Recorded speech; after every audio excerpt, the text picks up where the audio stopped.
The scoreboard said Emma Raducanu won, but in the court of public opinion, Jessica Pegula delivered a knockout blow that had nothing to do with tennis. After their Beijing quarterfinal clash ended in Pegula's defeat, the American unleashed a verbal assault in her press conference that sent shockwaves through the tennis world, comments so pointed, so personal, that they overshadowed the match entirely. What was supposed to be a routine post-match debrief became a character assassination, leaving Raducanu blindsided and the WTA scrambling to contain the fallout. This wasn't just about losing a tennis match, this was about something far more ruthless. Within 72 hours of Jessica Pegula's post-match press conference in Beijing, her comments generated over 47 million impressions across Twitter alone, dwarfing the 8.2 million viewers who actually watched the match on Tennis Channel and international broadcasts combined. The numbers tell you everything. What happened after the final point mattered more than anything that occurred during it. Pegula didn't just lose a tennis match, she weaponized the aftermath, and in doing so, created a media firestorm that redefined how we think about player rivalries in the social media age. The setup seemed innocuous enough. Pegula had just fallen in straight sets, 6-4, 6-2, a match where her first serve percentage hovered at a dismal 54%, her lowest in any completed match since the Miami Open in March. She'd committed 31 unforced errors to Raducanu's 18, and her breakpoint conversion sat at an abysmal 2 for 9. By every measurable metric, this was a comprehensive defeat. But when the first question came, a softball about what went wrong tactically, Pegula's response veered into territory no one expected. "Look, I'm not going to sit here and pretend this was some masterclass from across the net," she began, her tone sharp enough to cut glass.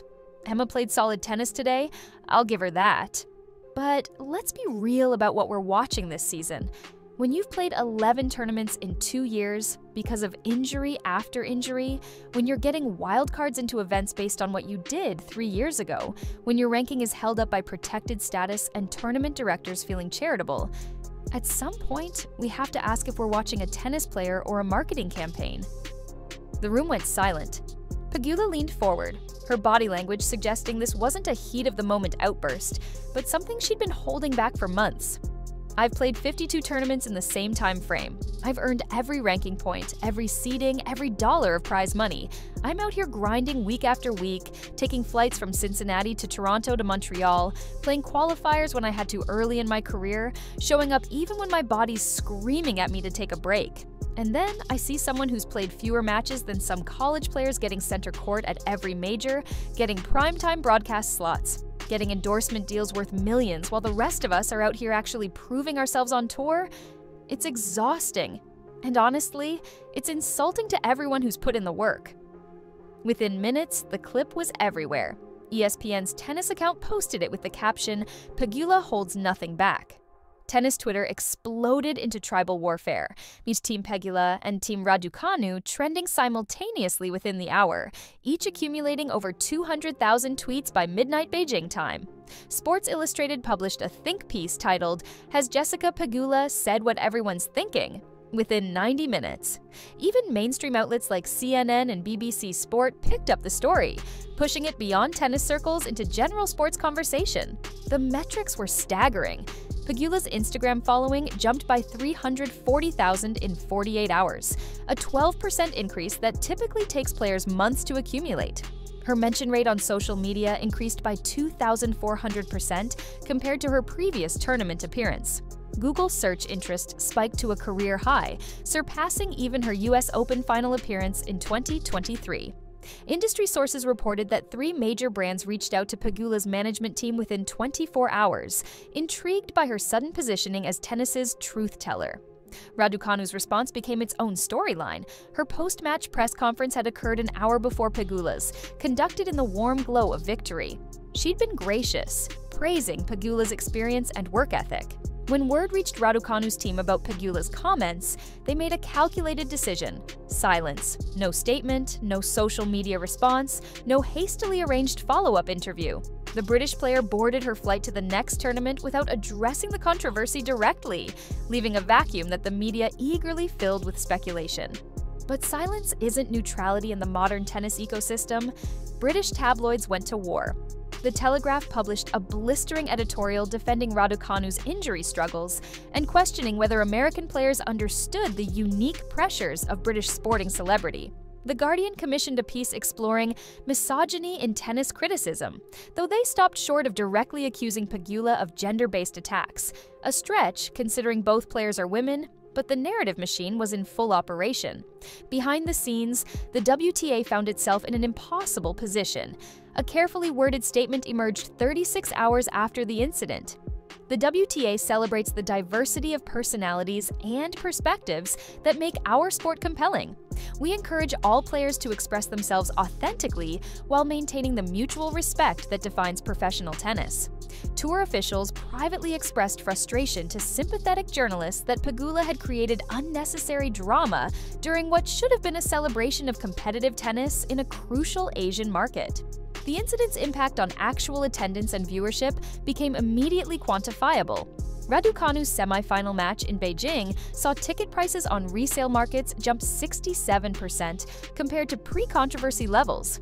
The match drew 12.3 million viewers across Asian broadcasts, a 41% increase over the previous year's semifinal in the same time slot. The controversy had done what good tennis sometimes struggles to accomplish. It made casual fans care. It created heroes and villains, narratives and stakes that transcended serve speeds and breakpoint conversions. What made the incident particularly potent was its timing and context. This wasn't a heat-of-the-moment on-court outburst that could be blamed on competitive fury. This was calculated, articulate, impossible to misinterpret. Pegula had sat down, composed herself, and chosen every word deliberately. The premeditation made it more devastating and less forgivable. Sports media thrives on authenticity, on players keeping it real, but there's always been an unspoken line: attack the game, attack the system, but be careful about attacking the person. Pegula had obliterated that line, creating the most compelling non-Grand Slam tennis story of the season. Raducanu's 2024 season earnings through Beijing totaled $743,000 in prize money across those 11 tournaments Pegula referenced, an average of $67,545 per event. Pegula had banked $3.2 million across her 52 tournament appearances, averaging $61,538 per event. Strip away the volume, examine the per-event value, and suddenly the narrative becomes complicated. Raducanu wasn't being carried by charity. When she showed up, she performed well enough to justify her presence financially. But Pegula's broader point about visibility versus workload contained uncomfortable truths. The ranking situation told an even more complex story. Pegula sat at world number 3 heading into Beijing, a career-high position built on relentless consistency. Quarterfinal after quarterfinal, a Grand Slam final appearance, deep runs at premier events that accumulate points through sheer volume. Raducanu languished at number 58, a position that dramatically understated her ceiling but accurately reflected her floor. She'd entered 2024 at number 287 after missing most of 2023, recovering from 3 separate surgical procedures: wrist arthroscopy to remove a bone fragment and repair ligament damage, plus bilateral ankle interventions for chronic issues that had plagued her since juniors. The protected ranking system, which Pegula had indirectly criticized, had allowed Raducanu entry into main draws she wouldn't have otherwise qualified for. The WTA implemented protected rankings in 1996 after Monica Seles' stabbing absence created concerns about how long-term injuries could destroy careers through no fault of the player. Serena Williams used it. Kim Clijsters used it. Victoria Azarenka used it after her pregnancy. But when Raducanu used it, Pegula framed it as preferential treatment. Here's where the situation becomes genuinely fascinating from a business perspective. Raducanu generated significantly more economic value per appearance than her ranking suggested she should. UK television ratings for her matches averaged 2.8 million viewers on BBC broadcasts, comparable to what top 5 players drew, and substantially higher than players ranked near her actual position. When she played at Wimbledon in 2024, center court ticket resale prices averaged £847, a 134% premium over matches featuring players ranked 10 to 15. Her Instagram following of 3.1 million dwarfed Pegula's 1.4 million despite the Americans' superior ranking. Endorsement portfolio comparisons were even more stark. Raducanu's deals with Porsche, Dior, Tiffany & Company, British Airways, and Evian were collectively valued at approximately £8 million annually by industry analysts.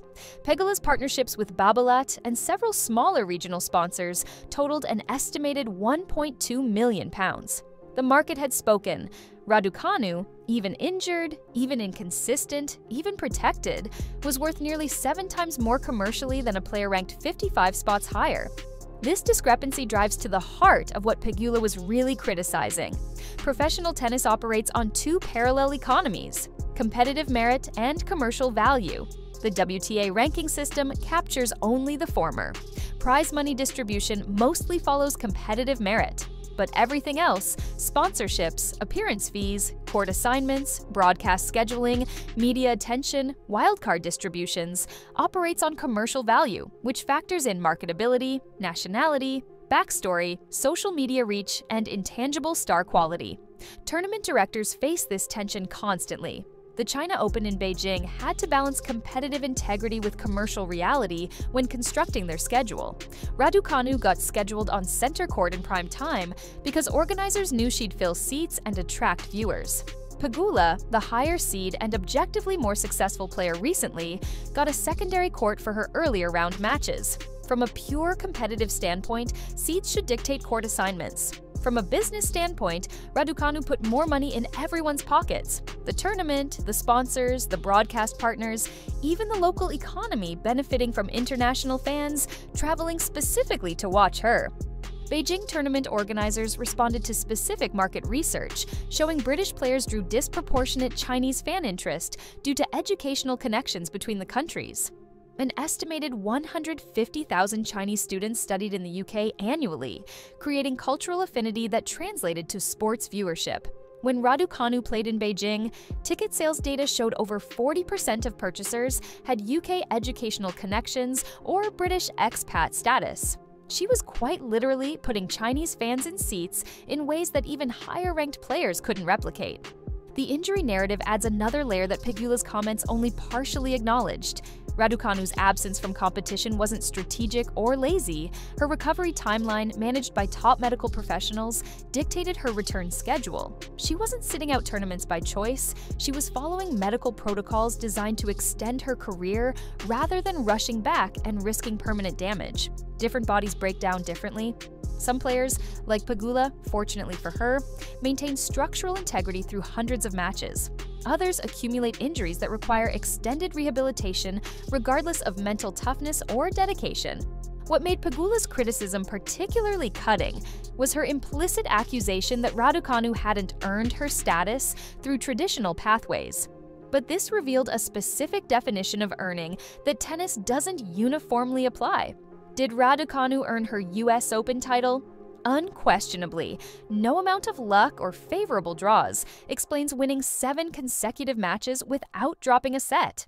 Did that title earn her certain privileges during a comeback from injury? According to WTA rules and tournament director practices, yes.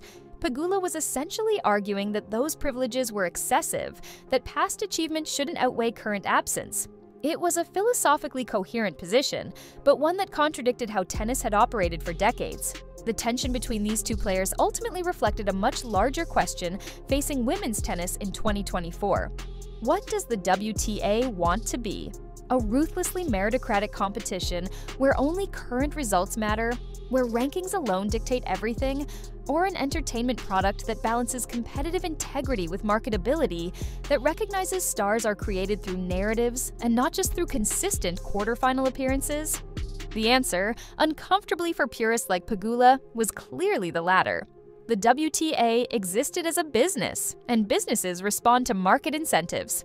Martina Hingis won 5 Grand Slam singles titles before turning 20, became world #1 as a teenager, then watched her body betray her through repeated ankle and foot surgeries that limited her to just 38 tournaments between 2003 and 2006. When she attempted her comeback using protected rankings and wildcards, the tennis world largely embraced her return, romanticizing resilience, celebrating every victory as triumph over adversity. The parallels to Raducanu's situation are obvious, yet the reception has been starkly different. Hingis benefited from having established sustained excellence before injuries derailed her. Raducanu's challenge was establishing that same credibility with only one transcendent tournament as evidence, making her vulnerable to exactly the type of criticism Pegula leveled, that she was being sustained by reputation from a single achievement rather than a body of work. The comparison becomes more instructive when examining the numbers. Hingis's first serve percentage during her comeback years averaged 61%. Down from 65% during her prime, translating to roughly 3 additional service games lost per tournament. She won 71% of her matches during her comeback period, compared to 84% during her original run. The decline was measurable, understandable, and yet she remained commercially viable because fans remembered who she'd been. Raducanu faced the inverse problem. She'd never established what her baseline excellence looked like beyond US Open 2021. Was that tournament her ceiling? An outlier? The entire story? Jennifer Capriati's career arc offers another relevant comparison from a different angle. Capriati burst onto the scene as a teenager in the early 1990s, reached a Grand Slam semifinal at 15, then essentially disappeared for years due to personal struggles and burnout. When she returned in the late 1990s with rankings in the 200s, she received wildcards and protected status based on past achievement from years earlier. Her comeback culminated in 3 Grand Slam titles and a return to world #1, vindicating every tournament director who'd granted her entry. But during those early comeback years, before vindication arrived, she faced exactly Pegula's criticism, taking opportunities from players who'd remained committed, ranking not justifying treatment, the WTA playing favorites. The crucial difference was that Capriati eventually delivered sustained excellence that retroactively justified the faith placed in her. Raducanu hadn't yet had that opportunity. Her win-loss record for 2024 sat at 18-9 through Beijing, a respectable 67% winning percentage that placed her solidly in the second tier of tour players, but nowhere near elite. Pegula's winning percentage through the same point was 78%, firmly in the top 5 conversation. The gap was substantial, making Pegula's criticism numerically defensible even if the framing was harsh. Surface-specific performance added nuance. Raducanu's hardcourt winning percentage sat at 71% for 2024, her best surface by significant margin. On clay, she'd managed just 50%, barely breaking even. Grass saw her at 60%. Pegula showed remarkable versatility. 76% on hard courts, 73% on clay, 79% on grass. The consistency across surfaces reflected years of adaptation, exactly the comprehensive skill set that comes from playing 52 tournaments instead of 11. Head-to-head records against common opponents revealed more complexity. Both players had faced Iga Swiatek in 2024. Pegula had taken her to 3 sets twice, losing both but proving competitive. Raducanu had lost in straight sets, managing just 9 games across 2 sets. Against Aryna Sabalenka, Pegula had secured 1 victory in 3 attempts. Raducanu hadn't faced her at all in 2024, a telling absence that reflected their different ranking tiers. Against Coco Gauff, Pegula held a 4-2 career advantage. Raducanu was 0-1 lifetime, having withdrawn from their scheduled 2023 meeting due to injury. But here's where Pegula's comparison starts to break down. Kim Clijsters retired in 2007 as world number 4, then returned in 2009 after more than 2 years away to have a child. She received wildcards into tournaments based purely on past achievement, with no recent results to justify entry. Her ranking had expired entirely.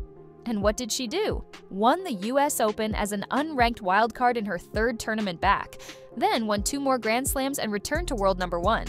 Nobody complained that she'd taken opportunities from players who'd stayed active.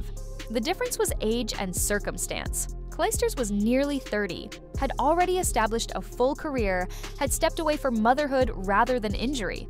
The romantic narrative overshadowed any competitive fairness questions. Raducanu's youth actually worked against her in this comparison framework.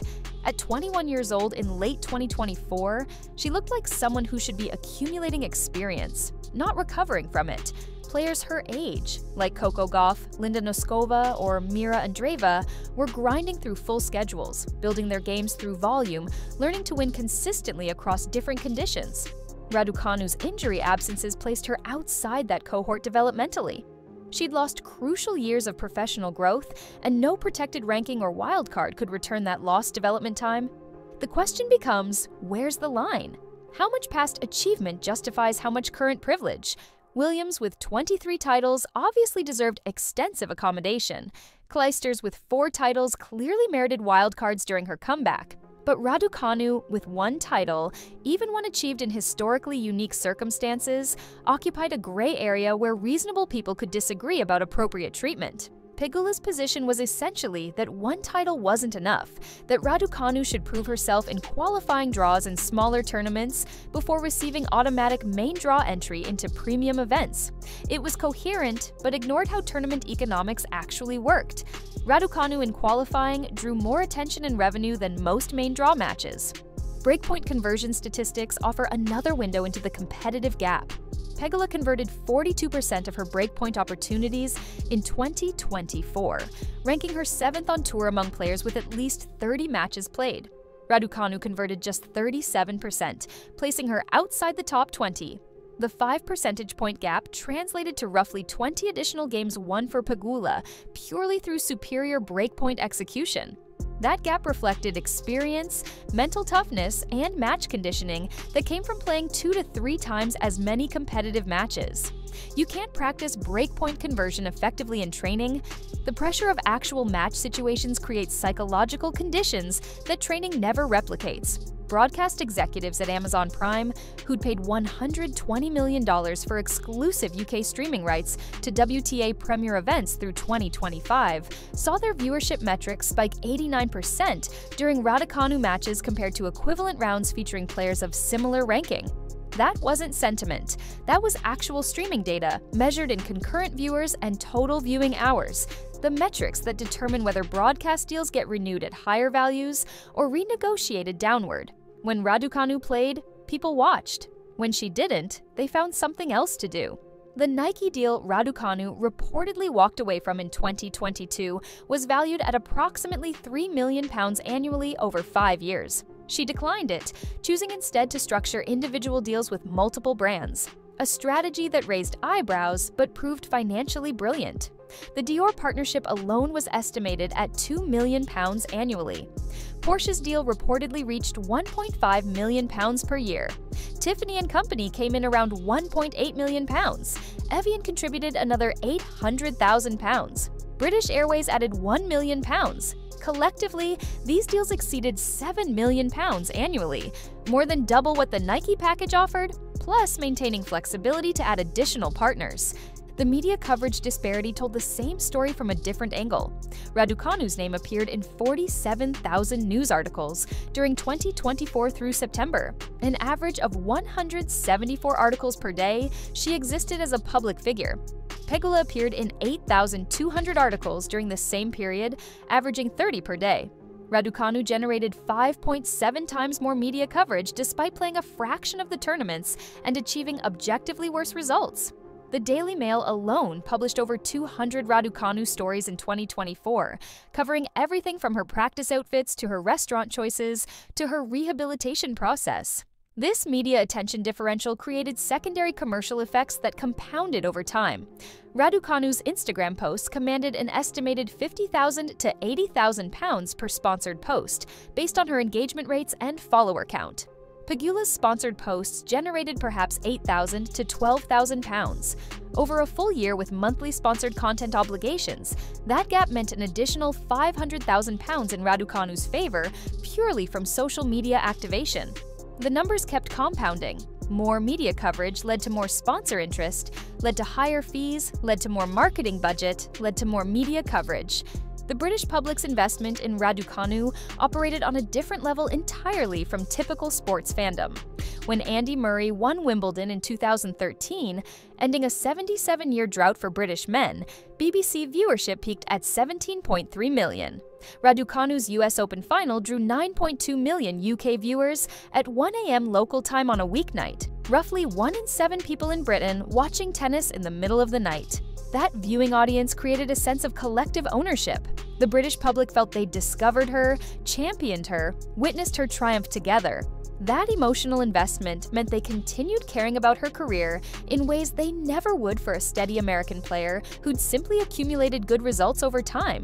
Appearance fees revealed this dynamic in stark economic terms. Raducanu could command £150,000 to £250,000 in appearance fees for smaller WTA 250 events, particularly in Asia and Europe, where her name recognition translated to ticket sales.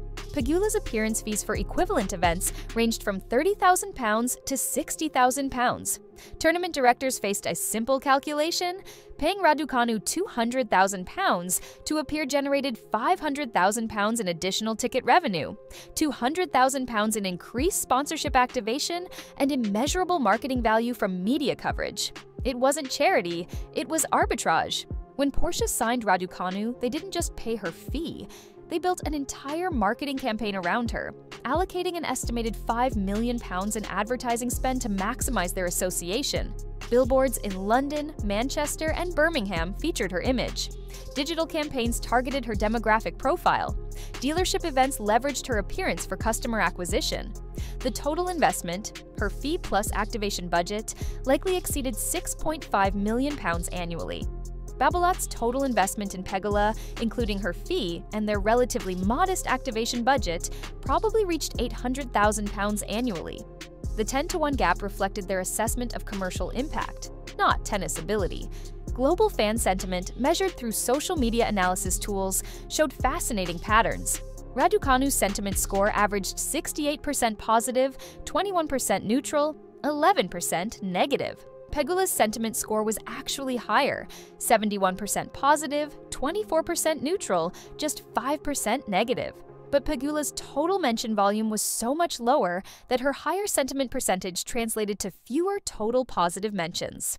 In absolute terms, Raducanu generated 2.8 million positive social media mentions through September 2024, while Pegula generated 410,000. Being liked by a higher percentage of a smaller audience produced less commercial value than being liked by a lower percentage of a massive audience. The WTA's own marketing decisions reflected these calculations. Tour promotional materials for the 2024 season featured Raducanu in 17 separate campaigns. Video advertisements, social media graphics, season preview content, broadcast opens. Pegula appeared in 4. The WTA wasn't being unfair. They were allocating marketing resources based on measured return on investment. Internal analytics showed that content featuring Raducanu generated 4.2 times more engagement than content featuring players of similar ranking and 1.8 times more engagement than content featuring players ranked in the top 5. Chinese sports apparel brand Li Ning reportedly approached Raducanu with a £12 million offer over 4 years in mid-2024, an astronomical figure that would have dwarfed any endorsement deal in women's tennis outside the top 3 players. She ultimately declined, choosing to maintain her existing partnership portfolio. The fact that such an offer existed demonstrated how completely commercial value had detached from competitive merit in her specific case. Li Ning's market research in China showed Raducanu had 87% name recognition among tennis fans aged 18 to 34, higher than any non-Chinese player, including Grand Slam champions. Tournament attendance figures provided concrete evidence of Raducanu's drawing power. The Stuttgart Open in April 2024, where Raducanu reached the quarterfinals as a wildcard, sold out all 15 sessions for the first time in the tournament's 7-year history.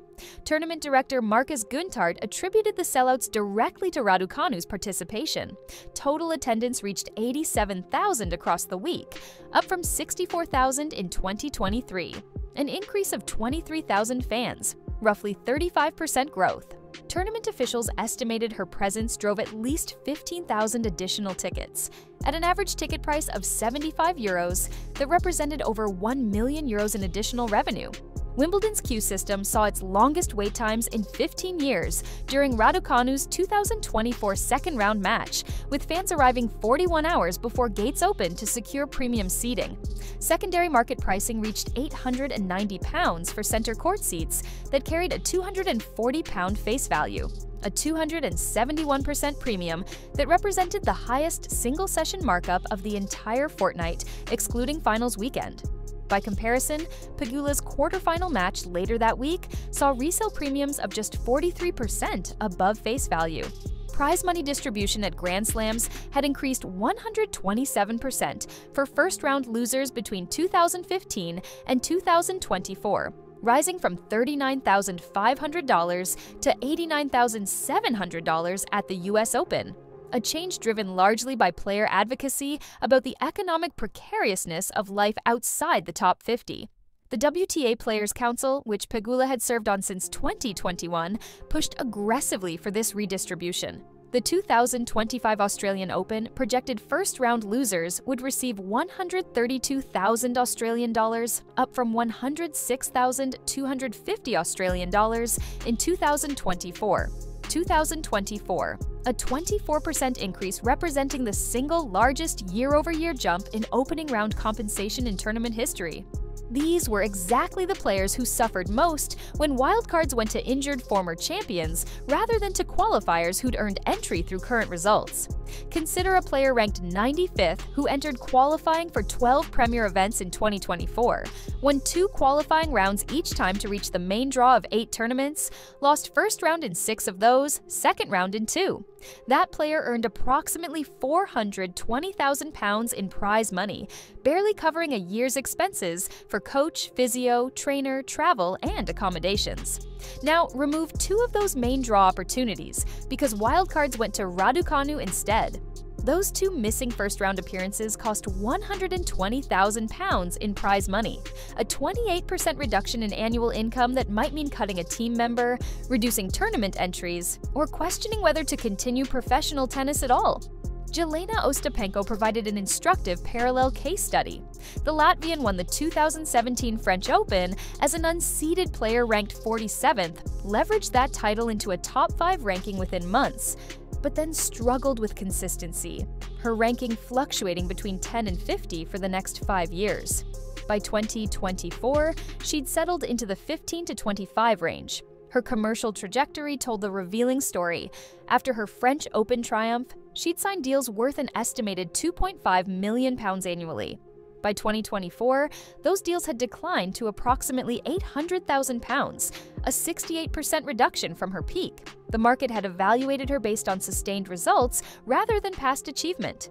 Why hadn't Ostapenko maintained commercial value despite her Grand Slam title? Partly nationality. Latvia's small market size limited her commercial appeal compared to Britain's 67 million people. Partly personality, her on-court intensity created a polarizing rather than universally appealing image. Partly timing, she'd won in 2017 before social media marketing had fully matured. But mostly results. She'd proven unable to translate one breakthrough into sustained excellence. The comparison with Raducanu became telling. Both had won single Grand Slams young, both struggled with consistency afterward, but Raducanu maintained 3 to 4 times the commercial value because of intangible factors unrelated to tennis. The coaching carousel both players experienced revealed different organizational philosophies. Raducanu had worked with 6 different coaches between her US Open triumph and September 2024: Nigel Sears, Andrew Richardson, Torben Beltz, Dmitry Tursunov, Consulting, Sebastian Sachs, and Nick Cavaday. Each change came with its own narrative. Richardson was replaced despite the US Open win because Raducanu wanted someone with tour experience. Beltz left due to differences in approach. Tursunov refused a permanent role due to schedule conflicts. Sachs lasted 4 months before mutual separation. Pegula, conversely, had worked with David Witt since 2019. 5 years of consistency that allowed for long-term technical adjustments and strategic planning. Witt had previously coached Venus Williams, and Pegula's game showed his influence. Aggressive return positioning, willingness to take balls early, emphasis on first strike tennis that shortened points. The coaching stability correlated directly with Pegula's steady ranking improvement. She'd been 76th when they started working together, climbed to 18th by the end of 2020, reached the top 10 in 2022, and achieved her career-high number 3 in 2024. Physical conditioning disparities became evident in late tournament performance statistics.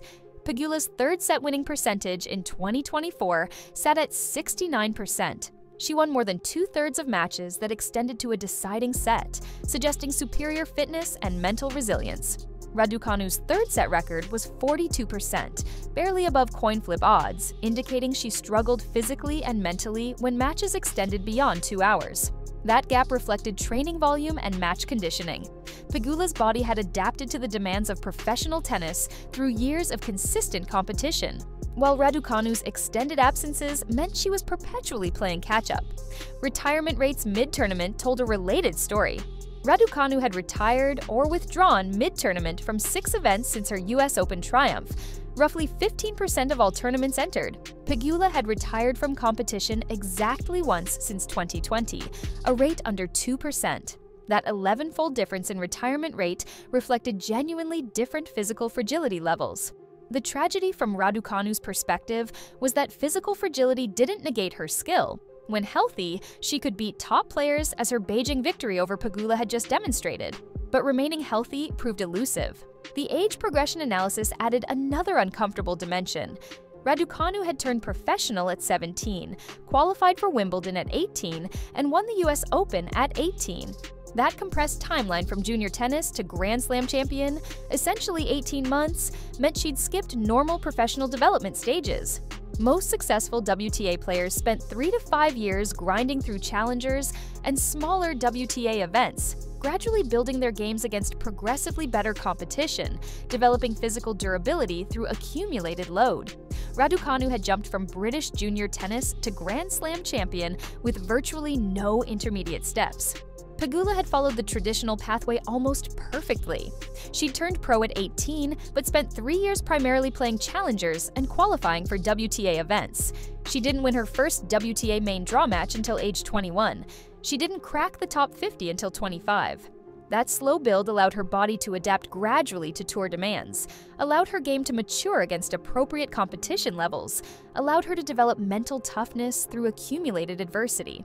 Medical research on athletic development suggested Raducanu's injury pattern was almost predictable given her trajectory. Biomechanics studies showed that elite athletes required roughly 10,000 hours of sport-specific training to develop the neuromuscular patterns and structural adaptations necessary for sustained high-level performance. Raducanu's accelerated timeline meant she'd accumulated perhaps 6,000 to 7,000 hours of tennis-specific training by the time she won the US Open, enough to produce brilliant tennis in optimal conditions, insufficient to withstand the accumulated load of weekly tour competition. Longevity statistics in women's tennis supported this interpretation. Players who reached the top 10 before age 20 had a 34% higher rate of career-ending injuries before age 25 compared to players who reached the top 10 between ages 22 and 25. Martina Hingis retired at 22, temporarily, due to ankle injuries after becoming world number 1 at 16. Jennifer Capriati's body broke down in her mid-20s after becoming a top 10 player at 14. Tracy Austin retired at 21 due to chronic back problems after winning the US Open at 16. Raducanu at 21, already having undergone 3 surgeries, fit this historical pattern disturbingly well. ELO rating systems offered another evaluation framework. Pegula's ELO rating in late September 2024 sat at 1,987, placing her 4th in the world by that measure, close to her official ranking. Raducanu's ELO rating was 1,712, placing her 47th, actually lower than her official ranking, suggesting her recent results had been worse than her ranking position indicated. The 275-point ELO gap represented substantial competitive difference, equivalent to roughly 72% expected winning probability if they played 10 times. The Beijing result, where Raducanu won, had been, by ELO calculation, a significant upset. Not impossible, but statistically unlikely. Projected earnings over a 5-year window from 2024 to 2028 revealed the different career trajectories these players faced. Pegula, at 29 in late 2024, would turn 34 by the end of this projection window. Still viable for top-level tennis if she maintained health, but approaching the age where physical decline typically begins affecting consistency. Her realistic best-case scenario probably involved maintaining top 10 status through 2026, gradually declining toward top 20 by 2028, with total 5-year prize money potentially reaching $15 to $18 million if major injuries didn't intervene. Her endorsement income would likely remain relatively stable at $1 to $2 million annually, totaling $5 to $10 million across 5 years. Total projected 5-year earnings, $20 to $28 million. Raducanu, at 21 in late 2024, would be only 26 by the end of the projection window, theoretically approaching peak years if injuries relented. Her best-case scenario involved returning to top 20 status by late 2025, establishing herself as a consistent major threat by 2026 to 2027, potentially winning another major if everything aligned physically and mentally. That pathway could generate $12 to $15 million in prize money over 5 years. But her endorsement income, even with moderate competitive success, would likely exceed $40 million across 5 years given her existing deals and renewal potential. Total projected best-case 5-year earnings, $52 to $55 million, nearly double Pegula's projection despite potentially worse competitive results. The worst-case scenarios diverged even more dramatically. If Raducanu's injuries proved chronic and she never regained consistent competitive form, she might accumulate only $3 to $5 million in prize money over 5 years, drifting toward retirement by her mid-20s. But her endorsement income would likely remain substantial, perhaps $15 to $20 million over 5 years, as existing deals wound down and brands maintained associations as long as she remained visible. Total worst-case projection, $18 to $25 million. Enough to ensure financial security regardless of competitive outcomes. Pegula's worst-case scenario, involving a serious injury that ended her top-level career by 31, might generate $5 to $7 million in prize money over 3 remaining competitive years, plus perhaps $3 to $5 million in endorsements. Total worst case, $8 to $12 million. Comfortable but dramatically less than Raducanu's floor. The financial asymmetry meant Raducanu could afford to be patient with her comeback, while Pegula needed to maximize her remaining peak years, creating different incentive structures that affected how each approached competition and career management. The Beijing controversy exposed a fundamental tension that professional tennis can't resolve because both sides are right. Pegula was correct that competitive merit deserved more respect, that showing up week after week should matter, that wildcards and protected rankings created inequities that hurt tour depth. Her frustration represented every player ranked 30 to 100 who'd watched opportunities flow toward more marketable but less consistent competitors, a legitimate grievance about fairness in a sport that claims meritocracy as its foundation.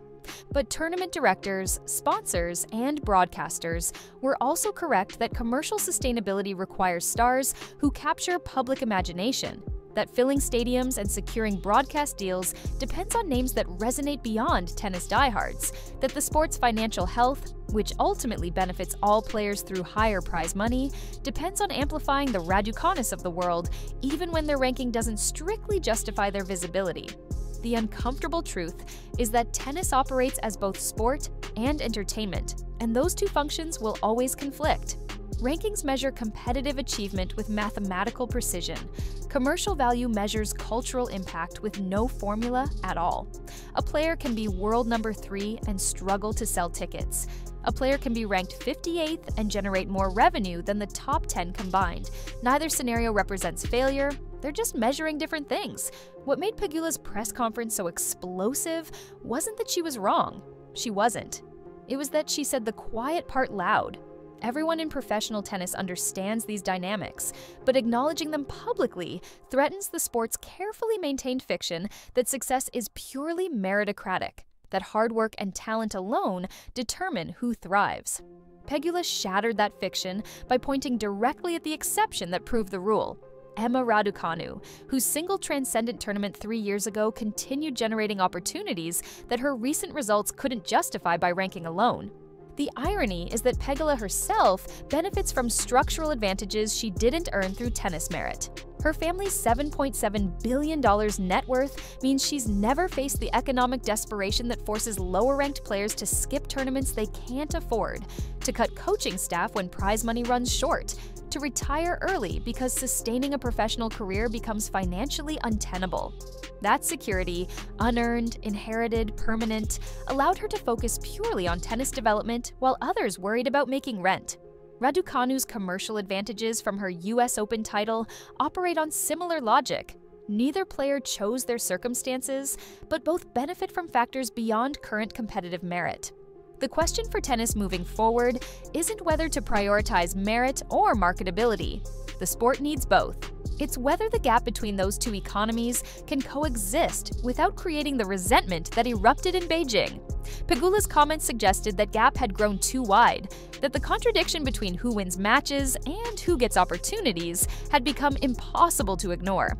Grand Slam performance metrics tell you Pegula belongs among the elite. 1 final, 4 quarterfinals, 73.7% winning percentage at majors since 2022. That's genuinely excellent tennis.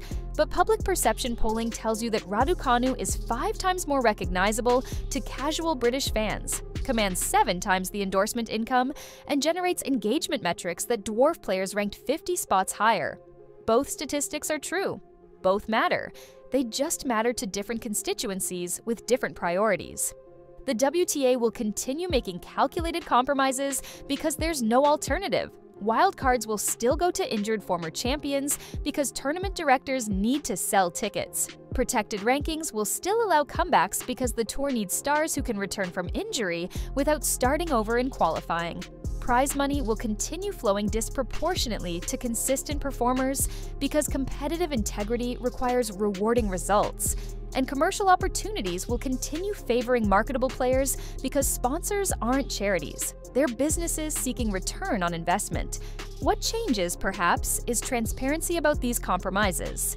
Pegula's criticism forced tennis to acknowledge what everyone knew but rarely discussed: that the sport operates on parallel economies that don't always align, that fairness means different things depending on whether you're measuring match wins or cultural impact, that earning your status can mean winning 7 matches without dropping a set or grinding through 52 tournaments in 2 years. And both pathways have legitimacy even when they conflict.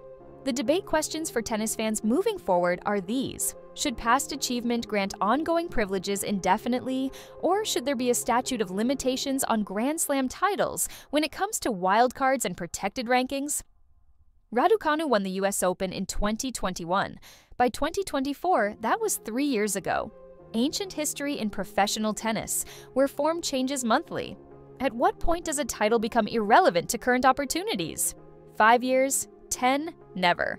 The answer shapes whether tennis values legacy or only current performance. Does the commercial success of players like Raducanu ultimately benefit the tour's working class through increased prize money and better conditions? Or does it entrench inequality by channeling attention and resources toward a small group of marketable stars at everyone else's expense? The rising tide argument suggests all boats rise together when tennis captures mainstream attention. The inequality argument suggests stars capture disproportionate gains while the middle class stagnates. Both could be true simultaneously. The Beijing incident won't resolve these tensions. It just made them visible. Pegula lost the match but won the conversation, transforming herself from consistent professional to controversial truth-teller. Raducanu won the match but faced renewed questions about whether her commercial success outpaced her competitive legitimacy. Both players will carry these narratives forward, whether they want to or not. And that, perhaps, is the most ruthless aspect of what happened in Beijing. Neither player had any choice about becoming symbols in a larger debate about merit, marketability, and what professional tennis actually rewards. They just wanted to play tennis. Instead, they became protagonists in an argument about the sport's soul, an argument that won't end anytime soon because there's no right answer, only trade-offs that favor different values depending on who's evaluating them.